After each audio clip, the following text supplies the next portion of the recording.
Je voudrais d'abord remercier la ville de Sevran et Jean-François Bayon, qui est vice-président emploi à la communauté d'agglomération, d'avoir convié la communauté d'agglomération dans un séminaire qui devait d'abord être animé au niveau de Sevran, de la ville, et d'avoir justement volontairement élargi le champ de vision. Alors cette communauté d'agglomération, elle est effectivement de création récente, elle date du 1er janvier de l'an dernier. La construction communautaire, je le rappelle, c'est un processus de travail commun. Nous définissons ensemble avec les trois villes quels sont les périmètres de compétences et aussi les articulations dont nous parlons qui doivent se trouver entre la communauté d'agglomération et les villes pour voir effectivement quelle est, et merci de le rappeler, la valeur ajoutée de la communauté d'agglomération. Lorsqu'il n'y a pas de valeur ajoutée définie et lorsque deux villes, par exemple, travaillent ensemble, il n'y a aucune raison de créer un échelon supplémentaire qui ne créerait pas de valeur ajoutée, je tiens à le rappeler. Et d'autre part, plus que tout autre, moi je suis attaché à nous donner les moyens de mesurer des résultats sur le terrain. Dans tout ce que nous faisons, effectivement, essayons, et je crois que c'est valable pour tout le monde, aussi d'évaluer par rapport aux moyens mis en place quels sont les résultats. Donc, avec ces principes de travail, nous avançons par étapes. À quoi peut servir une communauté d'agglomération ?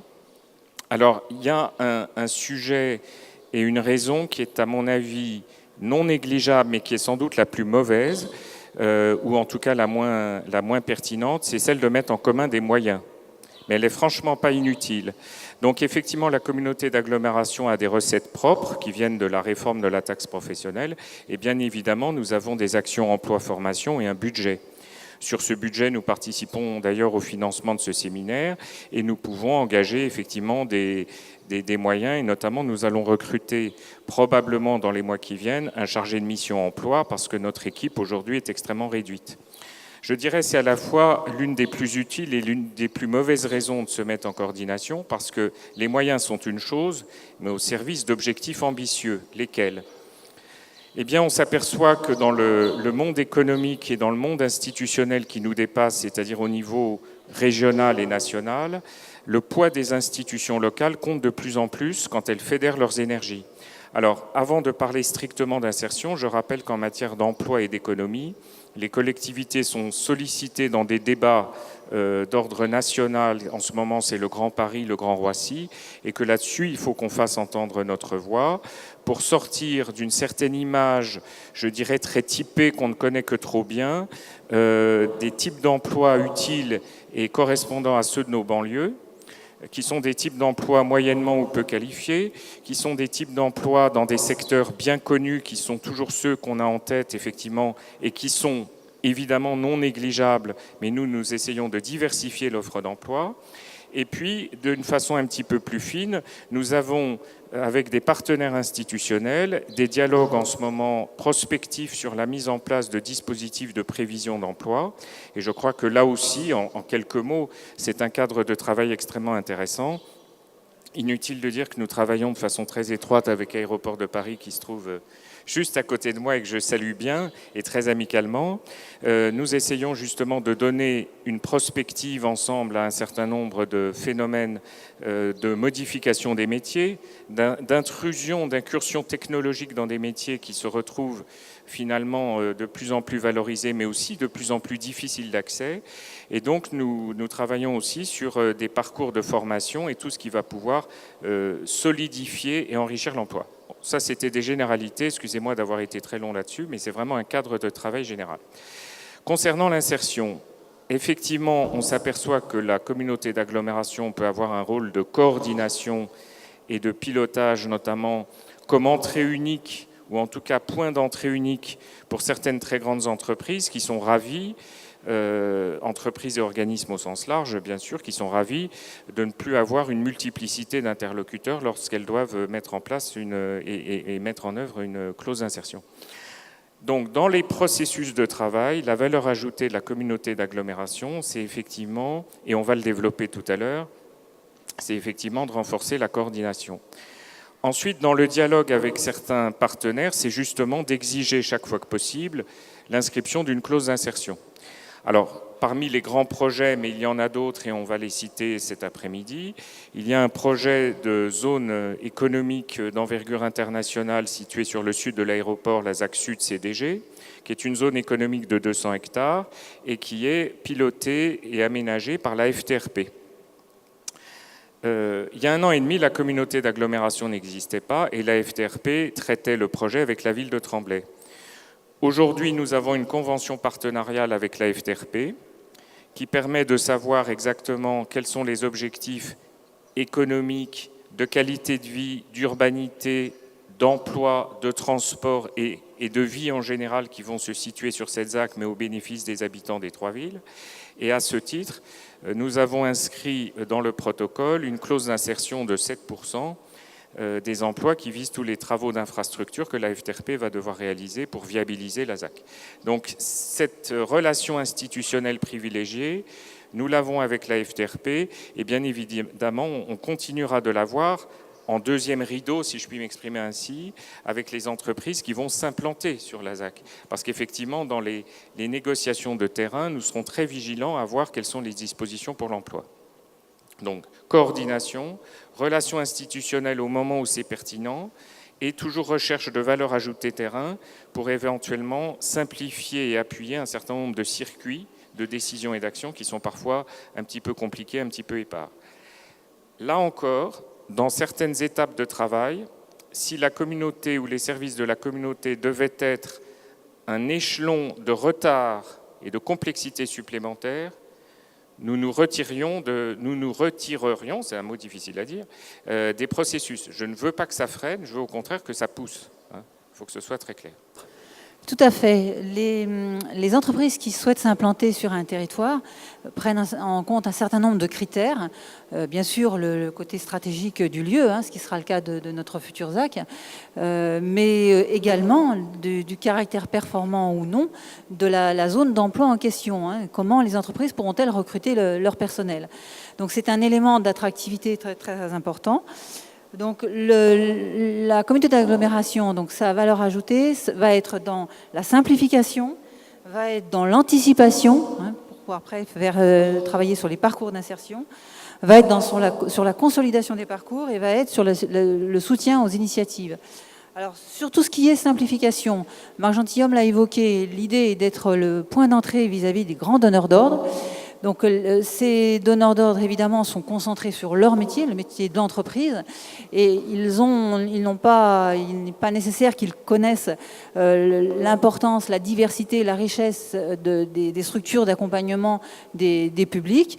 En revanche, il est important qu'il y ait un relais qui soit fait donc, entre l'entreprise et toutes ces structures. Alors autre chose aussi, sur cet aspect précisément de simplification et de rôle de coordination, la communauté d'agglomération a engagé avec les structures un travail de fédération sur les différents savoir-faire, de manière à constituer ensemble une offre de services globale, en s'appuyant évidemment sur les savoir-faire des territoires. La partie anticipation est très très importante aussi, puisque l'idée est très en amont avec les entreprises, de repérer à la fois les métiers, les compétences qui sont nécessaires dans ces métiers, les aptitudes qui vont être mobilisées, et de manière à construire le plus en amont possible des parcours d'insertion qui permettent d'amener les personnes suivies vers le niveau d'employabilité demandé. Ensuite, le travail de la communauté d'agglomération va constituer à étendre le plus possible les différents chantiers et les clauses d'insertion de manière à consolider les parcours d'insertion. On voit bien que les phases chantiers sont des phases ponctuelles et les personnes donc, qui sont intégrées dans ces opérations ont une expérience mais courte généralement. Donc il est très important d'avoir une base suffisante de chantier de manière à construire des parcours beaucoup plus longs, de pouvoir valider à chaque fois les niveaux d'expertise, le niveau d'expérimentation acquise et de pouvoir les valider et de construire des parcours cohérents. Donc l'idée, pour la communauté d'agglomération, l'objectif là va être donc de signer le plus de conventions possible pour pouvoir soutenir le travail de terrain des structures. Et le dernier point sera de soutenir les initiatives.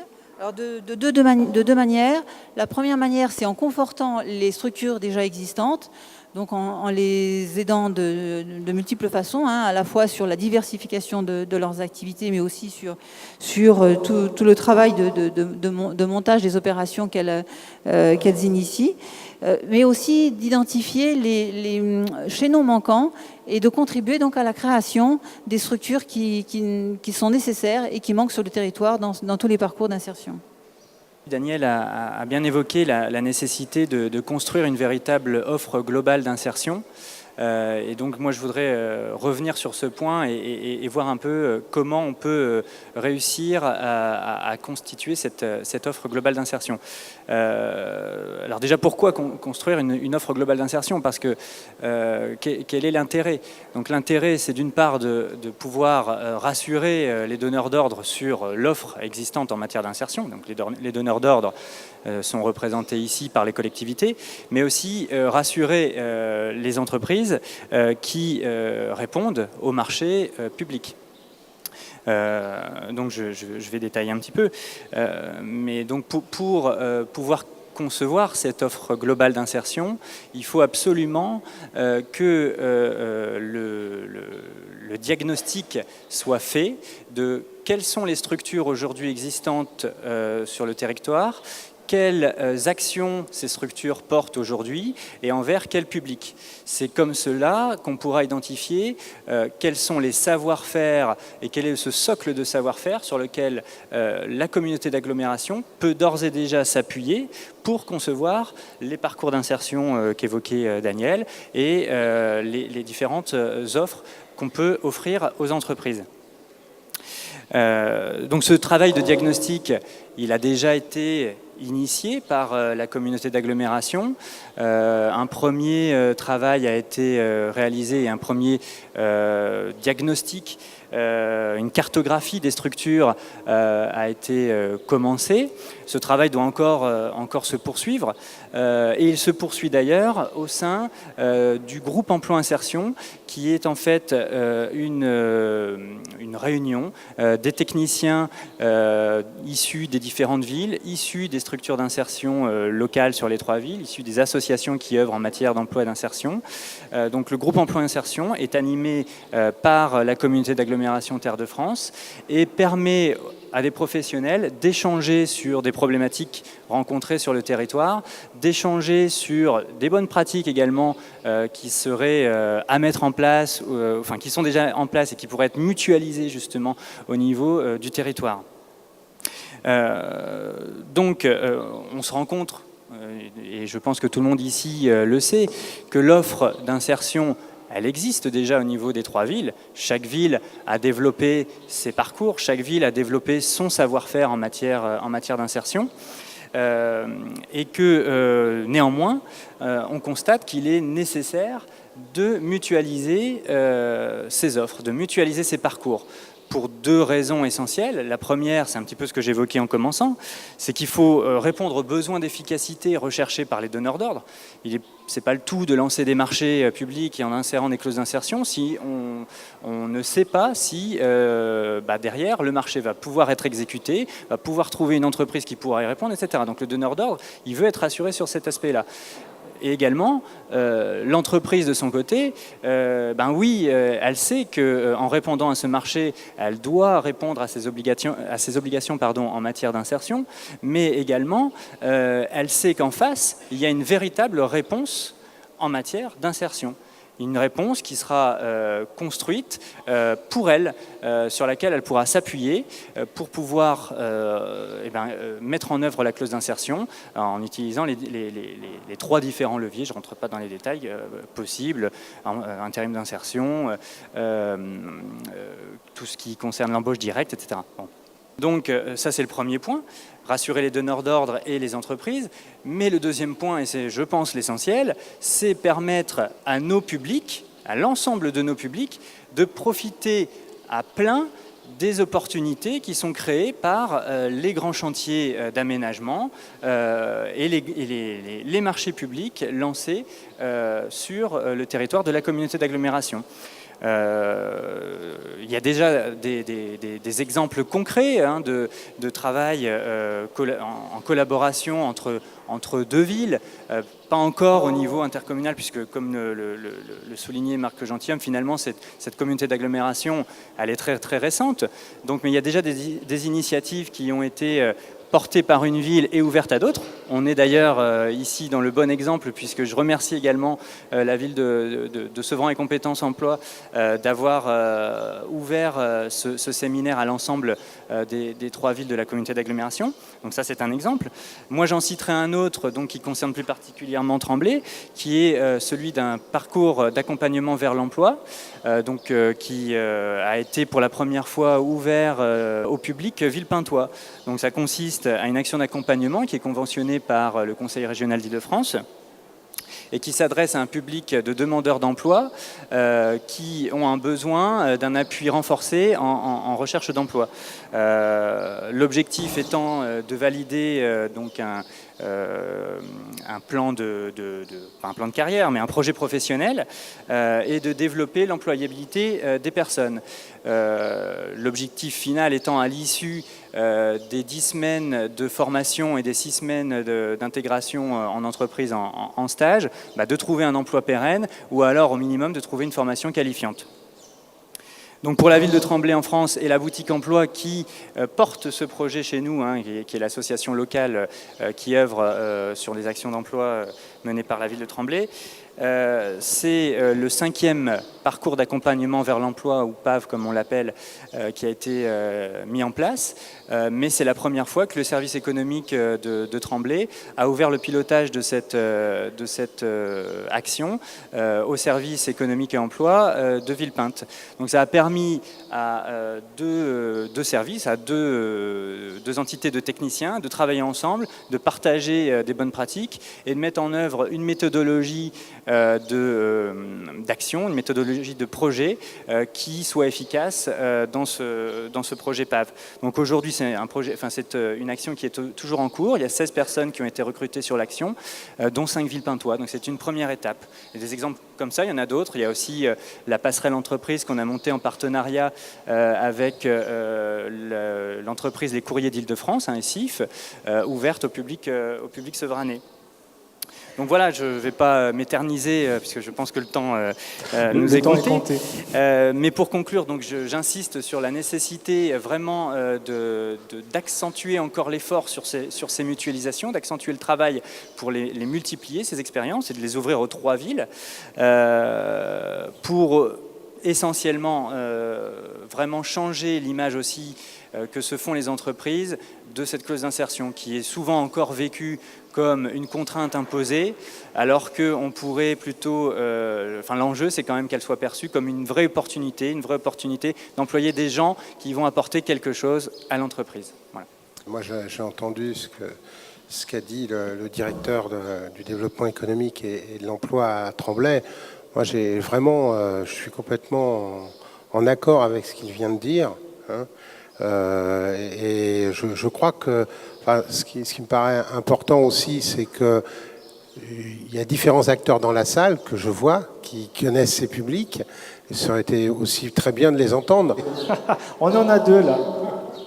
Oui, bonjour. Bon, je suis invité cordialement par une partenaire qui est l'association Beauté Plurielle pour justement comparer les pratiques entre ce qui se fait dans le 93 et ce qui se fait chez nous. J'ai noté sur l'intervention de monsieur Gentilhomme, je crois, c'est lui qui dirige la communauté d'agglomération, il y a en tout cas une délimitation des compétences à opérer entre ce qui revient aux communes et ce qui peut être transféré à l'intercommunalité. Je parle par exemple de tout ce qui concerne le développement économique et peut-être les relations je dirais interrégionales, par exemple tout ce qui touche vers les perspectives des régions européennes, etc., etc. Et sous-entendu, quels sont les outils que l'intercommunalité peut mettre en place pour justement apporter de la valeur ajoutée aux communes pour justement s'insérer dans ces dispositifs de la clause d'insertion. Parce que nous, dans notre expérience dans le 95, c'est plutôt cantonné dans les chantiers en rue. Et nous pensons que c'est quand même un petit peu réducteur. Le secteur de l'économie sociale et solidaire a des outils, a des compétences pour justement adresser l'ensemble des marchés qui sont ouverts à la concurrence publique. Merci. On a une autre intervention ici, s'il vous plaît. Moi, j'ai entendu toutes les interventions dans le sens où l'intercommunalité apporterait une plus-value. Mais la question que je me pose, c'est par rapport au public, comment on envisage de construire en tous les cas une réponse de proximité? Parce que c'est vrai qu'aujourd'hui, cette question étant gérée par chacune des collectivités, on a quand même affaire à un public qui est en recherche de proximité et qui s'adresse à des structures qui interviennent soit dans leur quartier, soit en tous les cas sur leur ville. Et donc, il y a une certaine lisibilité de ces structures existantes sur le territoire. Comment, si demain la compétence était transférée à l'agglo, on garderait? Et est-ce qu'on a bien en tête que on a quand même affaire à un public qui a besoin de rendre un peu les choses concrètes, et que c'est vrai que l'agglomération peut être vécue comme quelque chose d'abstrait et du coup peut-être éloigné du quotidien, des préoccupations des publics que ça vise. Voilà. Alors, il y a eu plusieurs sujets qui ont été abordés. Alors, effectivement, l'aspect le plus global des prévisions et des relations institutionnelles dont je parlais permet effectivement, avec certains organismes, observatoires ou ministères ou centres d'études, d'avoir effectivement des informations privilégiées, plus peut-être ou plus facilement peut-être comme communauté d'agglomération qu'au niveau de chaque ville. Alors, je parlais du Grand Roissy, du Grand Paris tout à l'heure, c'est des exemples, il y a des instances de travail à Paris. L'idée étant, je le rappelle pour que ce soit clair pour tout le monde, que la communauté d'agglomération dans toutes ces instances de travail ne se substitue pas, elle fédère et elle accompagne des villes. Notamment, il y a eu des travaux qui n'ont rien à voir, mais qui sont quand même des travaux complètement structurants pour le territoire, comme l'emplacement des gares du métro. Lorsqu'il a été question de gares qui impactaient certaines des villes ici, bien évidemment, les villes venaient dans les réunions et on a fait vraiment des débats très larges. Donc, avoir une compétence, effectivement, c'est délimiter certains types de sujets sur lesquels la communauté d'agglomération intervient. En matière économique, aujourd'hui, le train est en marche de définir ce que fait la communauté d'agglomération. Et pour répondre à la question très précisément, aujourd'hui, il y a une délibération qui a été prise l'an dernier pour désigner toute une zone économique qui, pour nous, est évidemment un moteur vital. Ça n'est pas le seul. Concernant le parc des expositions, tout ce qui est autour de l'aéroport et Paris Nord 2. Et là-dessus, effectivement, la compétence de la communauté d'agglomération, aujourd'hui, c'est de contribuer à la promotion, à la communication et au développement de l'ensemble de la zone. Donc, ça, c'est défini. Peut-être que dans d'autres domaines économiques, par la suite, avec des réalités locales, on va pouvoir intervenir, notamment la Comaglo est sollicitée, et je trouve personnellement que c'est une bonne idée, pour aider à lutter contre la désertification des centres-villes, et c'est d'ailleurs créateur et ça maintient de l'emploi et de la qualité de vie, et notamment des actions en faveur du petit commerce. Lesquelles, comment on va travailler là-dessus. Donc c'est vraiment un principe de construction. Pour en revenir ensuite, effectivement, à l'idée, j'espère que je suis clair, des compétences transférées ou non. Effectivement, en principe, dans un certain nombre de sujets, ce que la Comaglo fait, les villes ne le font plus. Et c'est souvent pour ça qu'on parle de transfert de compétences. Là, dans les périmètres où nous sommes, je peux vous dire que l'optique que nous avons n'est pas un transfert. C'est effectivement une compétence de chef de file et de coordination. Par exemple, on va proposer au prochain conseil sur les grands chantiers, et les grands chantiers, nous en avons, et on va fixer une barre, parce que la loi nous demande d'avoir des critères tout à fait précis. On va dire que les chantiers de plus de 15 millions sont des grands chantiers, et que là-dessus, la communauté d'agglomération aura un rôle justement de pilote et de coordination pour que les entreprises concernées se trouvent justement avec un interlocuteur unique et une simplification de leurs relations avec tout le monde qui est réuni aujourd'hui ici. Alors cette coordination, justement, elle fonctionne en réseau. Donc le groupe de travail dont on parlait tout à l'heure avec Laurent, c'est évidemment une mise en réseau des compétences et des expériences, chaque ville ayant des savoir-faire et des points forts qui sont souvent similaires, parfois un peu différents sur certaines choses et qui donc peuvent se compléter. Alors les structures d'accueil, Dieu merci, nous en avons, et il n'est absolument pas question de les remettre en cause et donc de les transférer, et il faut oublier le mot transfert, de les transférer dans les services de la Comaglo.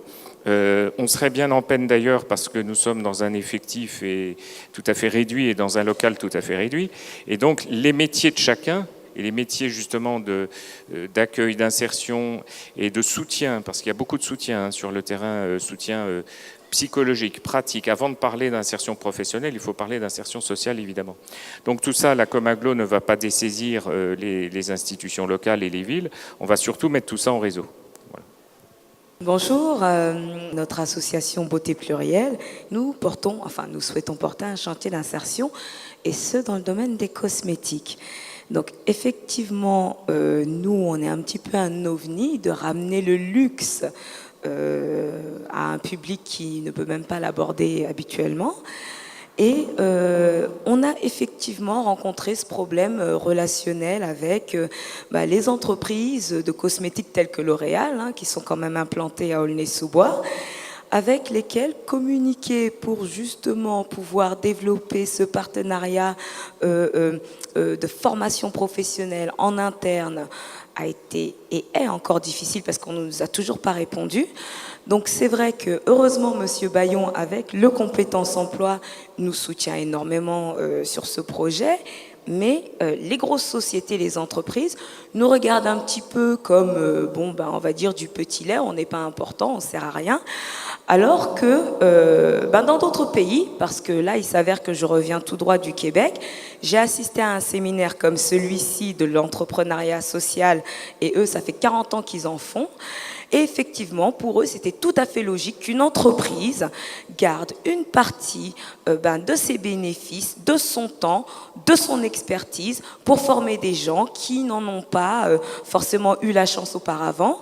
Et ça ne leur pose pas du tout de problème. Au contraire, ça permet de réintégrer des gens qui étaient mis au banc de la société et qui, de toute façon, sont des citoyens comme les autres. On a l'impression qu'il y a ceux qui sont formés pour travailler et puis ceux qui, éventuellement, on va pouvoir aider.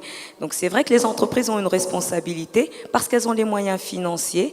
Donc ce serait bien que dans la clause d'insertion, on fasse vraiment ce partenariat parce qu'il y a nous, les associations, qui développons sur le terrain parce qu'on est en contact humain avec ces gens, et les grandes entreprises qui sont entre guillemets les grands méchants, mais qui ont l'argent et l'expertise pour encadrer des gens qui, eux, n'ont pas ces moyens d'études, d'aptitudes, quelles qu'elles soient, mais qui peuvent intégrer des sociétés qui pourraient proposer une formation spécifique à l'intérieur de leurs entreprises. Ça, ce serait bien. Et en même temps, de communiquer avec nous qui les encadrons, donc de pouvoir avoir cet échange, nous de vous les envoyer, ou vous de les envoyer vers nous, mais au moins d'avoir un réseau qui se consolide. Parce que je pense qu'il y a un grand problème de communication entre les acteurs de l'économie sociale et solidaire sur place, sur le terrain, et les grandes entreprises qui se disent « Oh, c'est un peu cheap, on ne sait pas trop ce que c'est pas très bien organisé. » Du tout. On fonctionne comme vous, comme des entreprises.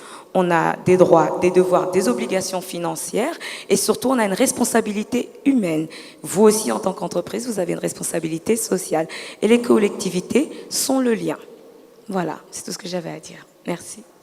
Merci. Je pense que sur tout ce qui vient d'être dit, et merci de ce témoignage concret et de faire appel effectivement à un secteur auquel on peut ne pas penser, et ça renforce ce que je disais sur les types d'emplois que l'on confie ou que l'on veut confier dans certaines études aux populations de nos territoires, parce qu'effectivement, on est dans des schématismes totalement répétitifs et totalement habituels, qui simplifient beaucoup la vie de tout le monde, sauf des personnes concernées, ça on est tout à fait d'accord.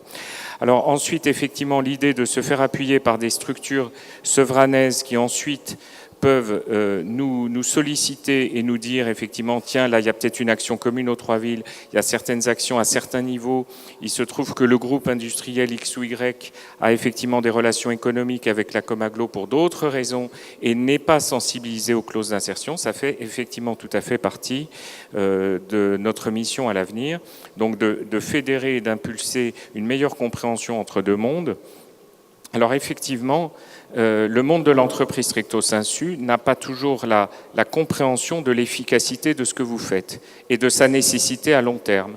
Alors je ne parlerai pas forcément de grands méchants parce que c'est un langage que je ne reprendrai pas. Je pense simplement que certaines grandes entreprises ont leur logique d'efficacité.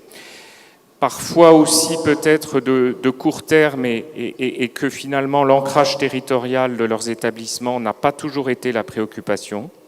Ancrage territorial en matière justement d'accessibilité des populations à l'emploi notamment. Je crois que c'est en train de changer. Et effectivement, on a une grande prise de conscience et nous travaillons avec des partenaires qui l'ont en tout cas et qui sont notamment autour de moi aujourd'hui, entre autres. Et je crois que ça peut faire modèle et ça peut justement diffuser une meilleure image de ces relations-là.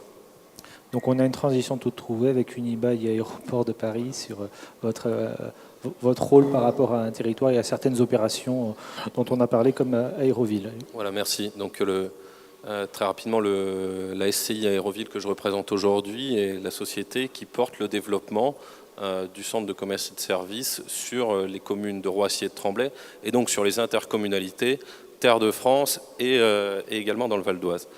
Je rebondis sur ce que vient de dire Madame.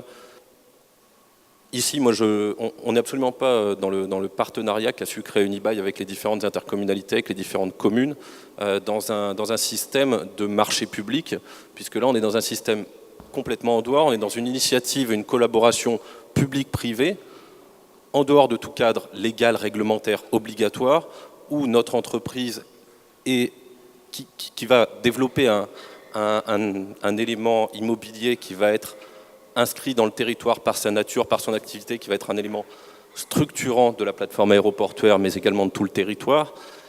Et on a souhaité, les communes, les intercommunalités, très tôt, avoir le souci, en dehors de tout cadre réglementaire, de développer l'équivalent de clause d'insertion de marché public entre nous, parce que justement, certaines entreprises, et je pense que c'est la même démarche à Aéroport de Paris, qui sont ancrées dans le territoire sur le long terme, ont cette vocation à assumer un rôle de responsabilité sociale dans le territoire dans lequel elles sont implantées.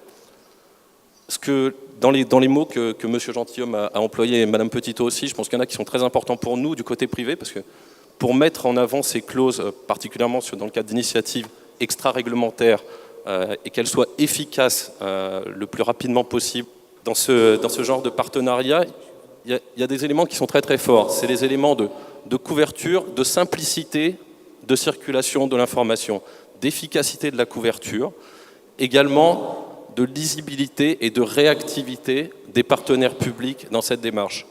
Un projet comme Aéroville, ça va être une course contre la montre pour nous. On a 27 mois, on va être pourvoyeur de beaucoup d'emplois, nous directement relativement peu, mais les entreprises de construction qui vont travailler pour nous, les enseignes qui vont venir s'installer dans le centre de commerce et de services, vont être des gros pourvoyeurs d'emplois. Mais on est dans une course contre la montre. Et pour tenir les enjeux de course contre la montre que nous avons, nous, on a besoin d'avoir des interlocuteurs qui couvrent largement le territoire, mais dont on connaît la lisibilité, dont on est capable de donner à l'entreprise, à l'enseigne qui va venir s'installer, à l'entreprise de construction, à l'enseigne qui va venir s'installer dans le centre commercial, de lui dire la porte d'entrée en intercommunalité et même en interdépartementalité en ce qui nous concerne, elle est ici et c'est un fonctionnement qui sait vous orienter vers les bonnes mairies, vers les bonnes compétences et qui sait vous garantir un maximum d'efficacité dans ces clauses d'emploi et clauses d'insertion. Et c'est vraiment les mots, en tout cas, voilà, moi je suis juste là pour donner une illustration du partenariat qu'on essaye de trouver entre acteurs publics et privés, mais en tout cas les mots de lisibilité, simplicité et réactivité sont vraiment ceux que voilà, j'ai apprécié d'entendre et qu'on apprécie d'éprouver au quotidien, que ça soit avec Terre de France et également avec vos confrères, je ne sais pas comment dire, du Val d'Oise. Voilà. Quand vous parlez d'emploi et en phase de construction du site et en phase de commercialisation, tous les emplois générés. Voilà, tout à fait. Nous, en fait, il y aura deux types d'emplois dans le cadre d'un tel projet. Il y a tous les emplois qui sont liés à l'acte de construire, donc par notre entreprise, également par les magasins qui vont venir s'implanter, qui auront également la décoration de leurs magasins. C'est toute la phase de construction, et puis naturellement la phase d'exploitation derrière, où, on envie de dire en plus, les genres d'emplois qui sont créés dedans sont assez souvent vecteur d'ascenseur social, puisqu'on peut souvent commencer vendeur dans un magasin, puis devenir chef de rayon. Je veux dire, dans les filières dans lesquelles l'ascenseur social marche bien, le commerce est une vraie réalité, mais donc tous ces emplois qui vont suivre en phase d'exploitation pendant toute la durée de vie de l'équipement.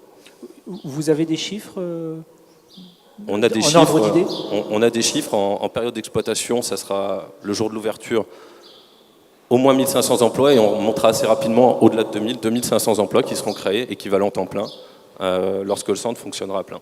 Donc on sera bien sur une zone de recrutement régional, interrégional, Alors, ou plus. interdépartemental en tout cas aujourd'hui, et interrégional s'il le faut. Oui, alors écoutez, moi je suis ravie de la tournure de cette table ronde parce que j'avais toutes mes antisèches grâce à ma collègue juriste du service des marchés pour vous parler des clauses d'insertion sociale des marchés que passe Aéroport de Paris. Mais du coup, je vais adapter complètement et je vais prendre un sujet que je connais par cœur. Et je voulais justement dire que les clauses sociales ne sont qu'un dispositif. Je lis ce que M. Loquet, la phrase de M. Loquet en tout cas, et c'est ce que je voulais commencer par là, en disant que les clauses sociales des marchés ne sont qu'un aspect de toute la politique que moi j'appellerais sociétale du développement durable. En tout cas, je prends donc ma casquette Aéroport de Paris, mais aménageur d'un parc d'activités, du premier parc d'activités, bien sûr c'est un aéroport, mais du premier pôle moteur, du premier pôle de développement économique en Île-de-France. Une particularité, c'est qu'il est implanté sur 3 départements. Seine-et-Marne, Seine-Saint-Denis, Val d'Oise. C'est aujourd'hui 86 000 emplois. La Seine-Saint-Denis, et je suis très fière de le dire puisqu'on est au cœur de la Seine-Saint-Denis, la Seine-Saint-Denis représente à peu près 19% de mémoire de l'emploi de ce territoire. Et les villes de Tremblay, il y a Aulnay ensuite, de mémoire, Villepinte et Sevran sont les plus grosses villes pourvoyeuses d'emplois sur la plateforme aéroportuaire. Bien évidemment, et M. Gatignon l'a rappelé ce matin, bien évidemment c'est insuffisant. Et là, je vais revenir tout de suite à l'ensemble des actions que nous, on a mis en place depuis de nombreuses années. Et alors, du coup, actions que l'on mène avec les entreprises de la plateforme. Aujourd'hui, c'est près de 700 entreprises sur cette plateforme aéroportuaire. Donc, action sociétale, donc on dit sociale. Moi, je préfère sociétale. Je vais vous dire pourquoi. Enfin, nous, en tout cas, on préfère sociétale parce que sociale, je trouve que ça a une connotation RH de l'entreprise. Et là, je ne vais pas vous parler des actions sociales d'Aéroport de Paris pour son personnel ou même pour les alternants. On en parlait tout à l'heure, Daniel. On est largement au-dessus de la moyenne, en tout cas sur l'insertion en matière de jeunes, etc. Mais je ne vais pas vous le parler de ça. Nous, on est persuadés que le développement d'une zone telle que la nôtre, en tout cas, ne peut se faire sans l'insertion avec les territoires. L'insertion avec les territoires, alors évidemment 3 départements, bien sûr, mais l'insertion avec les territoires, ça veut dire quoi? Ça veut dire qu'on ne peut pas développer un pôle d'emploi, un pôle économique, dès l'instant où on développe de l'implantation d'entreprises ou de la création d'entreprises, on développe forcément de l'emploi, et moi j'ai les 2 casquettes. On ne peut pas développer un pôle de cette importance au sein de 3 départements, dont 2 des 3, je mettrais presque la Seine-et-Marne un tout petit peu à part, parce que le territoire est un peu différent dans sa composition, dans son urbanisme. Mais on ne peut pas développer une zone de cette importance sans travailler avec les 2 départements et notamment la Seine-Saint-Denis. J'entendais tout à l'heure que la ville de Sevran, c'était 20% de taux de chômage et on ne pourrait pas comprendre et continuer dans un pôle en prospérité sans travailler avec les territoires. Et pour votre information, mais Compétences Emploi le sait bien, Aéroport de Paris est signataire depuis 3 ans maintenant d'un engagement et d'une charte avec la ville de Sevran et Compétences Emploi afin de mener des actions ensemble pour favoriser l'emploi. L'emploi, c'est l'emploi sous toutes ses formes. Ça veut dire que nous, on œuvre avec les entreprises, avec les conseils généraux. J'ai vu que le CG 93 était dans la salle, et Raphaël, que je connais bien puisqu'on travaille ensemble, et avec les directs, avec les pôles emploi, on œuvre ensemble à faire en sorte de faire des séminaires d'information métier, on en a parlé tout à l'heure, je l'ai entendu, on en a encore fait un, nous, la semaine dernière, pour à peu près 80 demandeurs d'emploi, on le fait 2 fois par an, 80 demandeurs d'emploi, dont il y en avait 5, je crois, de compétences emploi, la semaine dernière. C'est aussi d'aller dans les collèges et les lycées, expliquer ce que sont les métiers aéroportuaires, et encore une fois, là j'ai la casquette aménageur de la plateforme, je n'explique pas les métiers d'aéroport de Paris, mais bien évidemment les différents métiers. Il n'y a pas qu'hôtesse, et on le dit souvent aux gens, il n'y a pas qu'hôtesse et pilote sur un aéroport. C'est aussi œuvrer avec des entreprises d'insertion. Il y a une des entreprises, parce que c'est aussi l'accès à l'emploi, et on a mis en œuvre depuis près de 15 ans, et grâce à ARS, à l'époque, avec Monsieur Gagnère à l'époque, on a mis en œuvre sur cette plateforme, ça a beaucoup évolué depuis, Papa Charlie, qui est une association qui loue des véhicules, mais tout le monde connaît ça à Sevran, notamment qui loue des véhicules à des demandeurs d'emploi qui retrouvent un emploi sur la plateforme, moyennant le prix d'une carte orange. Ils ont le véhicule, 7 jours sur 7. C'est tout ça, hein, je suis un peu désolée, mais c'est vrai que tout ça, c'est bon. La crèche est un peu différent, mais parce que, mais c'est aussi un accès à l'emploi. Bien évidemment, un comité habitat pour le logement, j'ai entendu parler du logement tout à l'heure. Donc on a aussi créé un comité habitat. Avec ce comité habitat, on a créé une résidence sociale sur Roissy. Avec les ça aussi c'est de l'accès à l'emploi. Et alors, bien évidemment, toutes les actions, je l'ai dit à la fin parce qu'elles sont, j'allais dire, un peu plus classiques, toutes les actions de forum de recrutement que l'on mène avec Pôle emploi et les entreprises de la plateforme, bien sûr, afin de faire en sorte de faire venir des demandeurs d'emploi des 3 territoires, des jobs d'été. La commune, on travaille beaucoup aussi avec la commune de Temperley.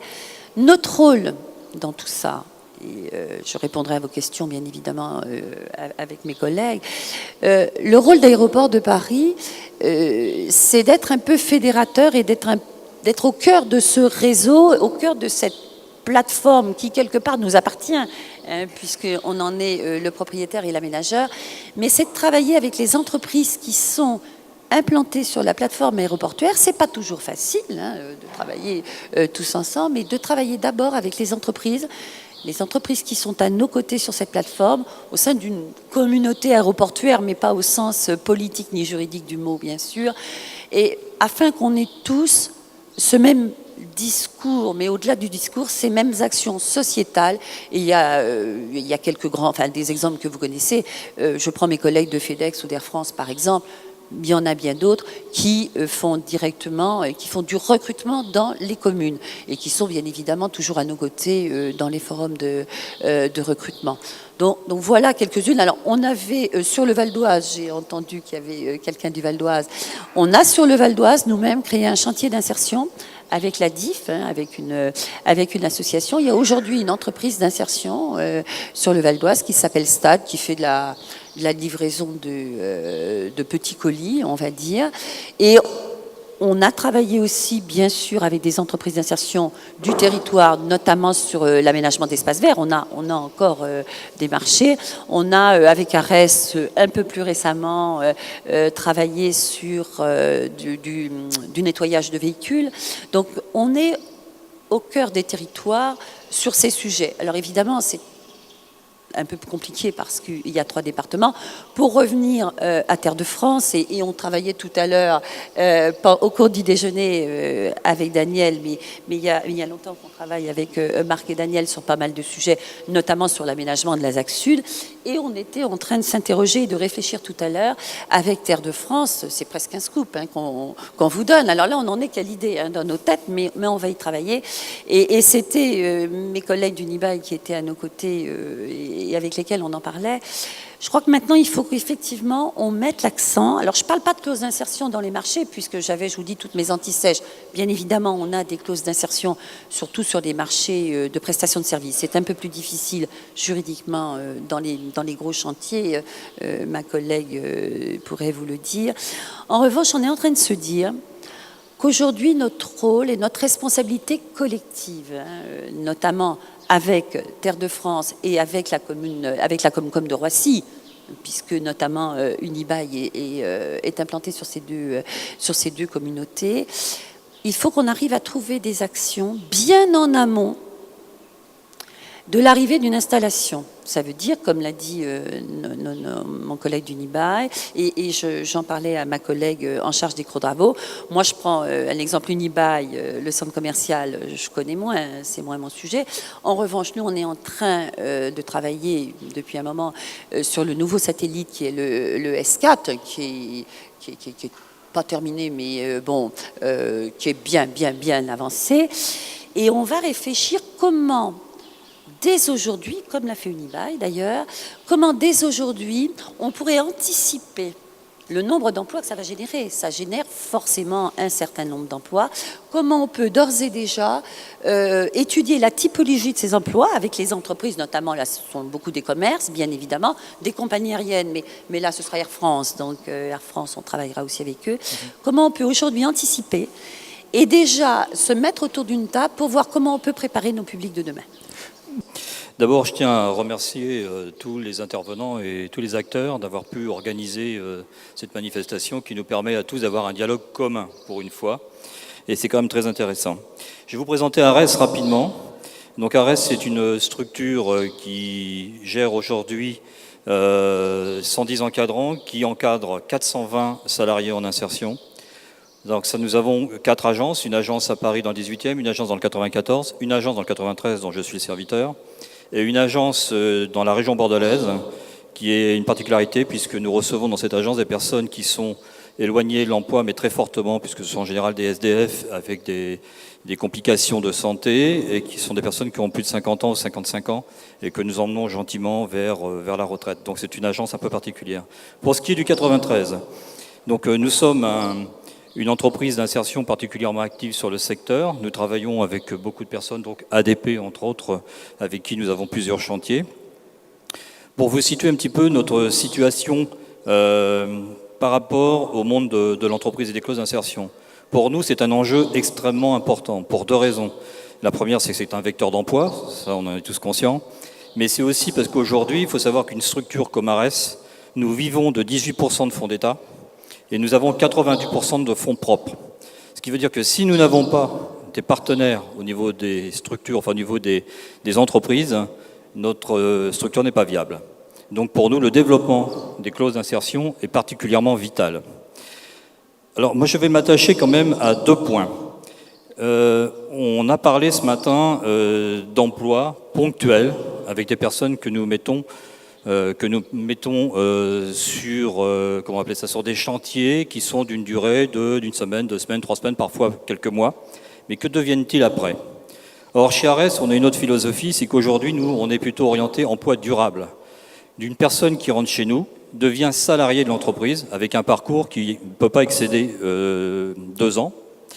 Mais en général, les sorties s'effectuent entre 14 et 15 mois, avec une formation qualifiante. C'est là-dessus que je voudrais qu'on appuie. Pourquoi? Parce que prendre une personne, la faire travailler pendant quelque temps, c'est sûr que ça va alimenter la marmite, mais ensuite, il faut que cette personne puisse sortir vers l'emploi. Et il est important aussi que les entreprises jouent le jeu. Aujourd'hui, je vais prendre des exemples concrets pour les acteurs de terrain, ils vont très vite comprendre ce que je veux dire, mais prendre une personne pour arroser le tas de sable parce qu'il y a du vent, ou ouvrir la barrière et faire rentrer les engins de chantier, c'est pas tellement valorisant. Ça ne construit pas un parcours professionnel. Donc tout ce que l'on souhaite, c'est vraiment que nos acteurs prennent conscience de ça. Il faut qu'on puisse faire de la formation. Il faut vraiment que les gens sortent avec une possibilité d'emploi réelle et pas ponctuelle. Pour ce qui est aussi des clauses d'insertion, il est important que l'on vérifie les lots attribués. C'est là-dessus que l'on peut jouer en réalité. Si on vise bien, si on est particulièrement précis au niveau des lots, on peut attribuer plus facilement des lots à des structures d'insertion. Et ça, il faut vraiment travailler là-dessus. Et il faut aussi que tous les partenaires au niveau de l'insertion puissent s'entendre. J'ai un slogan, il n'y a pas de concurrence dans la misère, donc on peut tous travailler ensemble.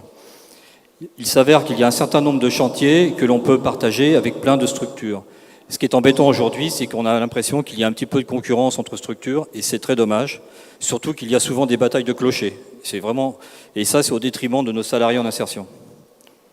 Voilà en gros, moi, ce que je voulais dire. Par contre, il est important aussi de voir qu'on peut développer des chantiers hors clause d'insertion, entre autres avec Aéroport de Paris. Nous avons un exemple typique. En réalité, nous avons été appelés pour travailler sur un chantier. Donc nous sommes venus avec nos garçons qui sont en insertion. Donc avec ce mot « insertion » qui fait quand même peur à beaucoup de gens. Et il s'avère que le contrat que nous avait demandé a été parfaitement réussi. Et aujourd'hui, c'est un contrat pérenne que nous avons avec Aéroport de Paris et qui est complètement hors clause d'insertion. Nous avons exactement la même chose dans le BTP. Nous avons travaillé dans le BTP, toujours avec des clauses d'insertion au départ.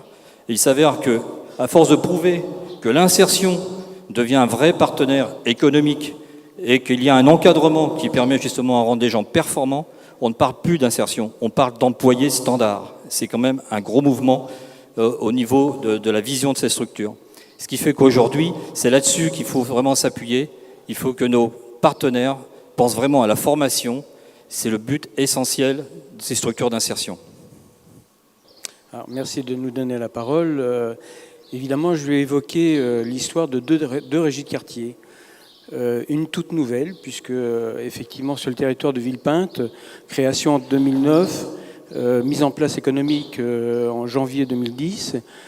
Aujourd'hui, après pas mal de mois de développement, il s'avère qu'il faut absolument trouver de nouveaux marchés, de nouveaux partenariats. Et puis, ce rapprochement avec cette régie de Tremblay qui a été créée en 1993, ce croisement de compétences, cette mutualisation dans les moyens et dans les hommes, nous amène aussi à nous positionner sur des territoires. Et c'est pour ça que nous avons été amenés à répondre conjointement sur un marché pour qu'on puisse effectivement partager, on va dire, la galette pour le public que nous accueillons tous les jours. Notre souci, c'est que les bailleurs aujourd'hui n'ont plus les mêmes types de commandes qu'autrefois. Et nous sommes contraints de réorienter finalement notre axe économique. Oui, parce que finalement, c'est soit les structures d'insertion ont déjà une taille suffisamment critique pour répondre à un haut volume de commandes, ou alors on est plutôt sur une logique où vous constituez une plateforme pour répondre ensemble à une commande. Donc on est bien là-dessus. Voilà, complètement. Et puis c'est aussi ce croisement de compétences. Nous avons des compétences un peu communes, mais complémentaires aussi. Et c'est ce qui fait aussi notre force, parce qu'on veut absolument relever aussi le niveau technique de nos interventions auprès des demandeurs de nos commandes, finalement. Et nous, on a vraiment envie d'apporter cette chance au travers de la formation, au travers de cet emploi que l'on va pouvoir proposer sur nos territoires et pour des personnes qui habitent les quartiers dits difficiles. Voilà. C'est notre challenge de tous les jours. Je vois bien aussi la difficulté ici de pouvoir développer une nouvelle structure sur un nouveau territoire, parce qu'il faut faire accepter cette idée-là. Et puis j'aimerais aussi dire qu'on aimerait trouver aussi des partenaires. Arès l'a bien dit, qu'il ne devrait pas y avoir de concurrence dans cette misère organisée. Et voilà, nous c'est un peu notre détermination, notre fil rouge au quotidien. Alors ce que j'attends moi effectivement de la communauté d'agglo finalement, c'est aussi des liens précieux que l'on peut avoir avec des entreprises. Parce qu'il ne faut pas faire chambre à part, il faut trouver de vrais partenaires et aussi de penser à cette sortie positive qu'il faut organiser. Et c'est grâce aux liens avec les entreprises que l'on va pouvoir organiser tout ça. Donc je pense que la dimension d'agglomération, c'est aussi cette dimension où on pourra intervenir sur 3, voire plus de communes. Parce qu'il faut sortir de cet aspect quartier, ville, pour aller au-delà et pour trouver de nouveaux marchés. Il y a aussi l'autre volet qui est sur les demandeurs d'emploi et comment... Alors, on a d'un côté, effectivement, des agents à qui on demande de placer les habitants ou d'un quartier bien délimité, ça s'appelle l'ASUS, ou alors d'une ville parce que les taux de chômage sont importants. Et en même temps, on a tous le bon sens de dire oui, mais on sera peut-être meilleur si on mutualise des CV et si on est sur une approche un peu globale d'un territoire. Donc l'idée était que voilà, vous ameniez un peu la réflexion sur comment on peut mutualiser des engagements d'insertion d'entreprises qui ont à répondre sur un territoire donné à plusieurs demandes de ce qu'on appelait ce matin les clients. Et donc comment on gère ça? Et peut-être que derrière ça, c'était aussi de dire que finalement, il n'y a toujours pas de cadre posé entre chargés de mission pour jouer cette mutualisation. Oui, effectivement. Donc la mutualisation des heures réalisées par un salarié sur plusieurs chantiers de différentes communes peut être une réponse collective apportée par chaque structure opérationnelle qui intervient sur chaque territoire. Donc aujourd'hui, on a quelques expériences qui nous montrent effectivement que ça ne marche pas forcément très bien, dans le sens où on peut avoir effectivement un manque de coordination lié effectivement au manque de communication tout simplement entre les entreprises et les structures qui mettent à disposition des salariés. L'avantage néanmoins de cette mutualisation, c'est effectivement de pouvoir mettre en place, faciliter la mise en place de parcours qualifiants pour des salariés qui peuvent effectivement effectuer des heures sur un ou plusieurs chantiers. Ça peut être effectivement une solution pouvant permettre à l'entreprise d'atteindre plus facilement ses objectifs d'insertion. Ça permet effectivement de mieux travailler ensemble et de mieux connaître les salariés qu'on positionne sur les chantiers par l'apport d'expérience de chaque structure.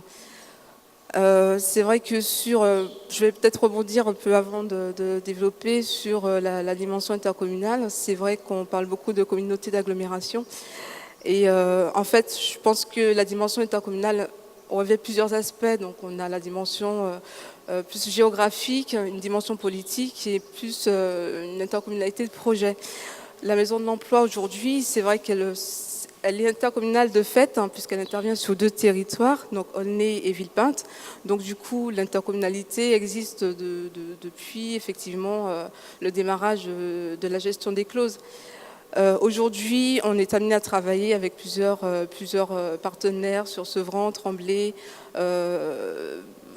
Leblanc-Ménil et j'en passe, puisque dans le cadre effectivement des groupes de travail, des réunions de coordination de la directe qu'on a évoquées ce matin. Donc on travaille collectivement sur des actions qui sont mises en place par des structures du 93 de manière générale. Et là, effectivement, donc on réfléchit à comment bien travailler ensemble, comment effectivement mettre en place des outils qui pourraient servir à chacun d'entre nous, comment avoir une cohérence d'action justement par rapport à la sécurisation des parcours des demandeurs d'emploi ou des bénéficiaires des clauses. Et je pense que c'est quelque chose qu'il faut effectivement pouvoir ramener à l'échelon local. Il y a une intervenante qui a dit tout à l'heure que la proximité, en fait, que la recherche de proximité des habitants était quelque chose de très présent. Donc il faut savoir qu'aujourd'hui on travaille effectivement dans un groupe partenarial dans le cadre de la communauté d'agglomération. Ça ne veut pas forcément dire qu'on va effectivement, on ne va pas relayer les informations sur les structures locales. Bien au contraire, on va effectivement s'appuyer sur toutes les ressources, les compétences qui existent pour pouvoir mutualiser les moyens et de fait mutualiser ces heures d'insertion. Par contre, on aurait effectivement besoin d'un cadre, un dispositif intégré qui permette effectivement d'intervenir à toutes les phases effectivement de la mise en œuvre de la clause jusqu'au suivi sur le terrain, au bilan, etc. De fait, pouvoir relayer et ne pas oublier effectivement les pratiques de chaque structure opérationnelle. C'est clair qu'on a des pratiques tout à fait différentes, qui peuvent être complémentaires mais fort différentes. Et c'est vrai que c'est peut-être à la communauté d'agglomération, effectivement, de fédérer tout ça et de faire en sorte que les choses se passent bien sur le terrain. Je voudrais premièrement remercier un peu tous les intervenants autour de cette table. Ce que l'on peut remarquer quand même, c'est qu'on a là des grandes entreprises et puis on a des gens impliqués dans l'économie sociale et solidaire. Et des gens qui, j'allais dire, dans l'économie sociale et solidaire, galèrent, ont beaucoup de mal. Et moi, ce que j'attends, alors c'est pas sur les clauses d'insertion, mais Marc Gentilhomme le sait, c'est mon deuxième dada. Peut-être aussi d'autres le savent. Mon deuxième dada, c'est l'économie sociale et solidaire, c'est les emplois durables, c'est les emplois de proximité que développent ces entreprises-là. Et l'économie sociale et solidaire, c'est pas un gadget. C'est pas un gadget. C'est pas un truc en plus. C'est franchement un truc qui est dans le durable. Quand on emploie ce terme développement durable, un terme qui date de René Dumont en 1974, et qui a été assis sur 3 pôles, l'environnement, le social et l'économie, c'est la durabilité de l'emploi. Ce n'est pas des emplois de circonstance. Je dis toujours, des fois, il y a l'économie dure, mais sans a priori. Mais il y a l'économie dure qui effectivement fait son boulot, recherche des emplois par rapport à ce qu'on vit actuellement. Mais il y a aussi à penser à l'avenir, à ce qu'on va laisser, vous à vos enfants, moi à mes petits-enfants, et sur notre territoire et plus globalement sur notre planète. Et je pense que l'économie sociale et solidaire est un outil très important qu'on a beaucoup de mal à appréhender, mais dont on sera amené forcément un jour ou l'autre à prendre durablement en compte. Et ce que j'attends, je sais qu'on a l'habitude, on a signé une convention avec Aéroport de Paris, ça fait avec vous, ça fait très longtemps. Moi, ce que j'attends, c'est qu'effectivement, il y ait ce lien entre les entreprises, je dirais, ce qui va se faire sur Aéroville, ce qui va se faire sur Roissy-Charles-de-Gaulle, avec nos partenaires qui, eux, sont sur des emplois, développent des emplois de proximité, développent des emplois qui vont rester. Ils l'ont fort bien dit, et bien mieux que moi, puisqu'ils ont les mains dans le cambouis, ils sont complètement dedans. Je crois qu'il y a là 2 mondes qu'il faut absolument interconnecter. Et c'est vrai que les grandes entreprises ont, je crois, un rôle citoyen à avoir. Alors c'est compliqué, mais je pense qu'il faut le faire. Il faut le faire, c'est les engagements pour demain, ça. Et moi, ce que j'attends de la Com d'Aglo, étant là où je suis, c'est effectivement que nous aussi, on mette les mains là-dedans. Et qu'on soit, nous, comme d'Aglo, je dirais, les acteurs de ce rassemblement, de ce passage obligé entre l'économie dure. Je fais rigoler un certain nombre de mes amis quand je dis ça, mais même au Conseil général, par exemple, c'est pareil. J'ai pris tout ce qui concernait le RSA, l'économie sociale et solidaire, et j'ai laissé à M. Poplin tout ce qui est l'économie dure. Je fais rigoler un peu tous mes amis conseillers généraux quand je dis ça, mais parce que je crois à ça. Je crois franchement à cela. Je suis confronté depuis 10 ans à Sevran, enfin depuis bien longtemps en Seine-Saint-Denis, puisque j'ai une carrière professionnelle que j'ai menée de l'âge de 19 ans à 60 ans en Seine-Saint-Denis, d'abord comme prof et ensuite comme proviseur. Donc je connais bien ce département. Donc ce que je dis, c'est que trop souvent, on oublie les gens qui sont en fait nos habitants. C'est-à-dire, quand on parle de, par exemple, vous parliez tout à l'heure de 20% de taux de chômage à Sevran, c'est une réalité. Quand on dit 40% dans nos cités, c'est une réalité. Quand ceux qui connaissent ces paysages-là depuis, comme moi, qui ont toujours vécu en Seine-Saint-Denis, qui sont nés, par exemple, dans des grands ensembles. Moi, je suis né dans un grand ensemble. Et quand je retourne dans ce grand ensemble où je suis né, je ne le reconnais plus. Je ne le reconnais plus. J'ai même peur d'y aller. Je pourrais même avoir peur. C'est pas dans cette ville. Dans cette ville, j'ai peur d'aller nulle part. Mais je veux dire, il y a vraiment là un désengagement alors vous parlez de sociétal, mais moi j'adore ce terme. Il y a ce désengagement sociétal par rapport à ce que l'on vit. Et moi, ce que j'attends, et mon implication, effectivement, dans la Com d'Aglo, c'est effectivement de mettre en place des liens avec ces emplois durables, ces emplois de proximité. Et ce que j'attends d'acteurs comme vous, parce que effectivement, si vous restez sur le secteur, et j'espère que vous allez rester sur le secteur, eh bien, c'est de nous aider à ça, à faire en sorte que, premièrement, ces gens qui sont impliqués dans l'économie sociale et solidaire, ben, ils continuent leur boulot, et puis ils s'implantent, et puis ils font en sorte que chaque jeune ou moins jeune d'ailleurs, qui sont en recherche d'emploi, eh bien, soit sur un parcours d'insertion et de formation, et qu'ils puissent effectivement s'installer durablement dans cette contrée. Enfin, ma seule action là où je peux être, elle est dans ce sens-là. Les clauses d'insertion, elles sont pour moi effectivement, comme l'a dit Patrice Loquet, elles sont un moyen parmi d'autres. Hein. Il y a d'autres effectivement leviers sur lesquels on doit bouger. On a parlé des clauses d'insertion aujourd'hui parce que c'est un outil important dont il faut se servir. Hein. Mais il y a d'autres champs aussi. Et ce qui est bien, c'est de se retrouver autour de la table et de voir comment demain, eh bien, le lien entre public et privé peut permettre à nos territoires d'avoir une autre réalité.